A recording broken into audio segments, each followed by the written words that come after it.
हम हमेशा आपको वो चीज़ सिखाने की कोशिश करते हैं जो लगभग हर एग्जाम को कवर करे। देखिए वनडे का कोई भी एग्जाम उठा लेंगे आप तो डीआई के क्वेश्चन आपको देखने को मिलते ही मिलते हैं। यानी ये अगर आपने चित्र को समझ लिया तो 5 नंबर आपके कहीं नहीं गए, क्योंकि 5 क्वेश्चन मिनिमम आपको इससे देखने को मिलेंगे ही मिलेंगे। 5 से ज़्यादा हो जाएंगे, कम नहीं होते। तो ज़रा देखिए यहाँ पर केवल 4 तरह के ही आपको सारणी पढ़नी है।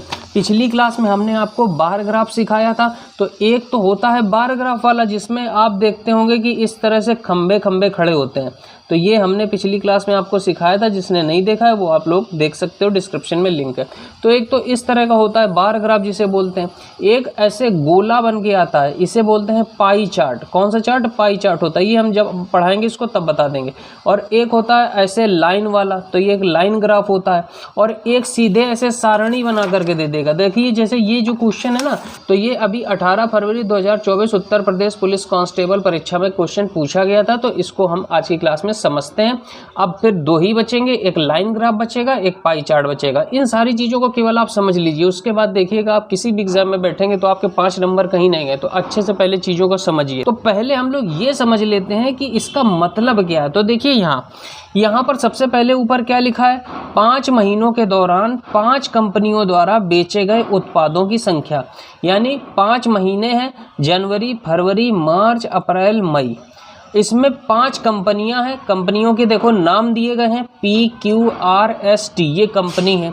किसने कितना माल किस महीने में बेचा है ये दिया गया है। तो देखो जो P कंपनी है इसने जनवरी महीने में 130 उत्पाद बेचे। जो Q कंपनी है इसने जनवरी महीने में 80 उत्पाद बेचे। जो R कंपनी है इसने जनवरी महीने में 155 प्रोडक्ट बेचे। जो S कंपनी है, S कंपनी ने जनवरी माह में 85 उत्पाद बेचे। ऐसे T कंपनी ने जनवरी माह में 75 उत्पाद बेचे। ऐसे देखो हम आपसे पूछ लें कि बताओ अच्छा P कंपनी ने मार्च माह में कितने उत्पाद बेचे, तो बताओ क्या आंसर आएगा आपका। ये आपने देखा P कंपनी और मार्च महीना ये है, तो इसके सामने क्या है? ये 180। तो P कंपनी ने मार्च महीने में कितने उत्पाद बेचे हैं? 180। अच्छा हम आपसे पूछ लें, बताइए R कंपनी ने अप्रैल महीने में कितने उत्पाद बेचे हैं, बताइए जरा। तो देखिए ये है R कंपनी, और R के नीचे आ जाओ यहाँ तक। अप्रैल कहाँ है? अप्रैल यहाँ है, तो यहाँ सीधे आ जाओ। R के पास कहाँ तक आएंगे? यहाँ तक आएंगे। तो ये कितने उत्पाद बेचे हैं? 240 उत्पाद बेचे हैं। हम आपसे पूछ लें कि बताइए T कंपनी ने मई महीने में कितने उत्पाद बेचे। तो देखो T ये लिखा है ना, और मई कहाँ लिखा है? मई ये लिखा है। तो मई से यहाँ से ऐसे जाते हुए T तक पहुँचो, ये आ गया 165 उत्पाद बेचे। तो ये पकड़ना समझ में आ गया। अब आते हैं अपने क्वेश्चन की तरफ, लेकिन पहले थोड़ा सा हम क्या समझेंगे? बेसिक समझेंगे। देखिए औसत निकालना आप सभी को आता होगा। औसत क्या होता है? औसत होता है सभी संख्याओं को आप जोड़ लीजिए और बटे जितनी संख्याएं उतना कर दीजिए। तो जैसे 10, 17, 18 इनका हमको औसत निकालना है। तो औसत कैसे निकालते हैं? सभी संख्याओं को आप जोड़ लीजिए। तो सब संख्याओं को जोड़ लीजिए, 10, 17, 18 इन सब को जोड़ लीजिए और बटे जितनी संख्याएं हो। कितनी संख्याएं? देखिए 1, 2, 3, 3 संख्याएं हैं तो बटे कर दो 3। तो जब हम इसे जोड़ेंगे तो देखिए कितना हो जाएगा? 45 हो जाएगा और बटे 3 आ जाएगा। और भाग लगा देंगे तो 3 एक कम 3, 3 पचे 15। तो औसत कितना आ गया? 15 आ गया। ये औसत निकालने का तरीका होता है। अब जैसे इस क्वेश्चन में देखिए पहला क्वेश्चन क्या कह रहा है? पहला क्वेश्चन कह रहा है कि फरवरी में, तो फरवरी कहाँ है? पहले ये देखो, ये फरवरी है। फरवरी में कंपनी P, S और T द्वारा बेचे गए उत्पादों की औसत संख्या क्या है? तो हमको क्या निकालना है? औसत निकालना है। औसत बराबर क्या होता है? योग बटे संख्या। तो सबसे पहले हम देख लें कि फरवरी में कंपनी P ने कितने उत्पाद बेचे हैं। तो फरवरी में कंपनी P ने कितने उत्पाद बेचे? 155 उत्पाद बेचे हैं। ठीक है भाई, प्लस लगाओ। क्यों? क्योंकि औसत निकालना है। औसत बराबर क्या होता है? योग बटे संख्या। और कंपनी S ने कितने उत्पाद बेचे हैं? फरवरी महीने में ही। फरवरी में देखिए कंपनी S ने कितने बेचे हैं? S ने बेचे हैं 110 उत्पाद। तो हमने 110 लिख लिया, प्लस लगाया। T ने फरवरी में कितने उत्पाद बेचे हैं? तो देखिए T ने कितने उत्पाद बेचे हैं? T ने बेचे हैं फरवरी में 90 उत्पाद। तो हमने 90 लिख लिया। और कितनी संख्याएं हैं? 30 संख्याएं हैं, तो बटे 3 कर दिया। अब देखो यहाँ पर जब हम जोड़ेंगे इसको तो कितना आएगा? यहाँ पर ये 5 आएगा। 9 1 10, 10 5 कितना हुआ? 15 का 5 हासिल लगा 1, 1 1 2 और 1 3। और बटे ये कितना हो गया 3 हो गया। जब आप इसे 3 से भाग लगाएंगे, 3 से भाग लगाएंगे जब हम 355 को, तो देखिए 3 एकम 3 हो गया, 5 उतारेंगे फिर कितना आएगा, 3 एकम 3 आ जाएगा, फिर 2 आएगा, फिर 5 उतारेंगे तो 3 अट्ठे कितना होगा 24 होगा। 118 ऑप्शन में आपका कहाँ दिया था, ये ऑप्शन दिया था, तो ये हमारा सही हो जाएगा। बात समझ में आ गई। अगला क्वेश्चन क्या कह रहा है, अगला क्वेश्चन कह रहा है कि जनवरी और मई में मिलाकर कंपनी क्यू द्वारा बेचे गए उत्पादों की कुल संख्या। तो सबसे पहले देख लो कंपनी क्यू ने जनवरी और मई में कितना उत्पाद बेचा है। तो कंपनी क्यू ये है, कंपनी क्यू ने जनवरी में कितना उत्पाद बेचा, तो हम देख रहे हैं कि 80 बेचा है, ठीक है भाई। और इसके बाद कह रहा है मई में कितना बेचा, देखिए क्यू ने मई में कितना बेचा, तो मई कहाँ है, मई यहाँ है, तो मई में कितना बेचा है 120 बेचा है। तो इनके द्वारा उत्पादों की कह रहा है कुल संख्या, तो कुल मतलब क्या होता है, जोड़ लो, तो जोड़ लेंगे तो कितना हो जाएगा 200 हो जाएगा। बात समझ में आई। इसके बाद क्या कह रहा है, कह रहा है और समान महीने में, समान मतलब जनवरी में और मई में मिलाकर कंपनी आर द्वारा बेचे गए उत्पादों की संख्या। तो आर ने जनवरी में कितना बेचा है, आर ने जनवरी में बेचा है 155, तो ये 155 ले लिया। इसके बाद मई में आर ने कितना बेचा है, आर ने मई में बेचा है कितना 130, तो हमने 130 ले लिया। कह रहा है मिलाकर, मिलाकर मतलब इनको भी जोड़ लो, तो कितना हो जाएगा 5 5 3 8 और 2 285। आर द्वारा बेचे गए उत्पादों की कुल संख्या के बीच कितना अंतर है, तो इन दोनों का क्या करना है, हमको अंतर करना है। तो 285 में से 200 घटाओगे तो कितना बचेगा, 85 बचेगा। हमारा सी ऑप्शन सही हो जाएगा। यहाँ पर क्या लिखा है, कह रहा है मार्च में कंपनी पी और आर द्वारा बेचे गए उत्पादों की कुल संख्या। तो सबसे पहले हम देख लें कि मार्च में कंपनी पी ने कितना बेचा और मार्च में कंपनी आर ने कितना बेचा। तो मार्च में कंपनी पी ने कितना बेचा है, 180 उत्पाद बेचा है, तो हमने लिख लिया 180। और मार्च में कंपनी आर ने कितना बेचा है, आर ने देखिए बेचा है 115, तो हमने 115 ले लिया। इसके बाद क्या कह रहा है, कुल संख्या, और बचपन से पढ़ते चले आ रहे हो कुल का मतलब जोड़ होता है, तो हम इसे जोड़ लेंगे, 295 हो गया।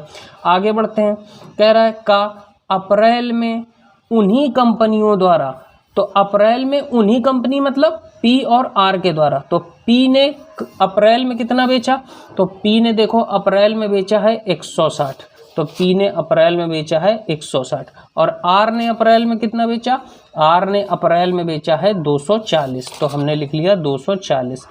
कुल संख्या से, तो कुल मतलब जोड़ 6 4 10 2 1 3 1 4। अनुपात क्या है, अनुपात का मतलब ये ऐसे, ये हमको निकालना है। तो अब देखो अनुपात निकालना कैसे होता है, हम 295 लिखा और अनुपात मतलब ऐसे लिख लो बटे 400।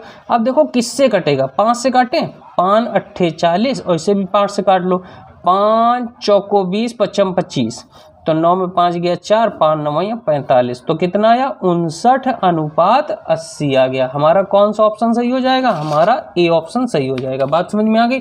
देखिए अगला क्वेश्चन देखते हैं। अब देखिए अगला क्वेश्चन कह रहा है कि जनवरी से अप्रैल तक कंपनी एस द्वारा बेचे गए उत्पादों की संख्या में लगभग कितने % की वृद्धि हुई है। तो सबसे पहले हम ये देखेंगे कि जनवरी में कंपनी एस ने कितना बेचा है। कंपनी एस कहाँ है, यहाँ है, और जनवरी में कितना बेचा है कंपनी एस ने, 85 बेचा है। तो जनवरी में भाई बेचा था इसने 85। इसके बाद अप्रैल में इसने कितना बेच दिया, अप्रैल में कंपनी एस ने बेच दिया 140। तो कह रहा है कि कितने % की वृद्धि हुई है। और हमने आपको सिखाया था कि प्रतिशत वृद्धि निकालने के लिए पहले आप ये देखिए कि नंबर में कितनी वृद्धि हुई है। तो यहाँ है 140, यहाँ है 85, तो कितना ज़्यादा है, तो घटा लेंगे हम। तो 10 में 5 गया 5, 13 में 8 गया कितना 5, 55 रुपया बढ़ गया। कितना बढ़ गया, 55 रुपया। किस में से बढ़ा है, पहले वाले में से, यानी 85 में से। और प्रतिशत लगाने के लिए क्या करते हैं, 100 से गुणा कर देते हैं, बस इसे काटना है आपको। अब देखो हम इसीलिए बोलते हैं कि आप काटना पीटना छोड़ो, आप सीधे सीधे क्या करो, भाग दो, क्योंकि हमने जब इतने बड़े बड़े भाग इसी दिन के लिए सिखा के रखे थे। यहाँ 2 अंक हैं, यहाँ 2 पे भाग जाएगा नहीं तो 1 अंक और बढ़ा लेंगे। 85 का पहाड़ा तो आता नहीं, 1 अंक यहाँ का छुपाओ, 1 अंक यहाँ का छुपाओ। 8 का पहाड़ा पढ़ोगी 55 से ज़्यादा ना जाए, तो आप कहोगे सर 8 छंग 48 होता है, क्योंकि 7 बार में 56 ज़्यादा हो जाता है। तो 6 आया, तो 6 पंचे कितना हो गया 30, 0 हाथ से लगा 3, 6 अठे 48, 3 कितना हुआ 51, फिर 0, 5 में गया 4, फिर इस 0 को उतारेंगे। अब यहाँ पर देखिए 0 और यहाँ पर छुपाएंगे तो 8 45, 5 बार जा रहा है, लेकिन 5 बार में ज़्यादा हो जाएगा। आप चाहें तो यहाँ पर करके देख सकते हैं, 5 25, 5 40, 2 42, देखिए ज़्यादा हो गया ना, तो एक कम बार ले जाते हैं, 4 बार ले जाएंगे। देखिए 64 दशमलव कुछ आंसर आएगा और यही आपका ऑप्शन है 64.71। तो ये हम मार देंगे और आगे बढ़ जाएंगे। बात समझ में आई? अगला क्वेश्चन देखते हैं। कह रहा है कि मार्च, अप्रैल और मई में मिलाकर कंपनी टी द्वारा बेचे गए उत्पादों की कुल संख्या। तो मार्च में कंपनी टी ने कितना बेचा, पहले देख लो। टी ने मार्च में कितना बेचा है, 120 बेचा है। तो हमने लिख लिया मार्च में भाई कंपनी टी ने 120 बेचा, ठीक है भाई। अप्रैल में और मई में देख लेते हैं।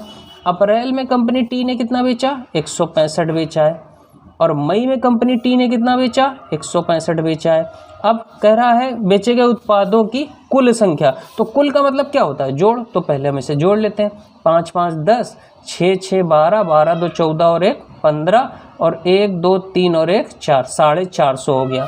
कह रहा है कुल संख्या में से 32% ऐसे हैं जो माइल्ड स्टील से बने थे।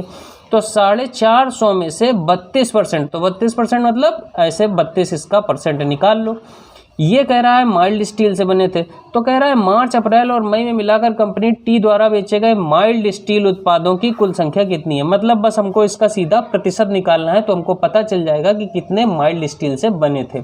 तो सिंपल सा क्या है, इसको हम 1 0 से ऐसे 1 0 काट ले।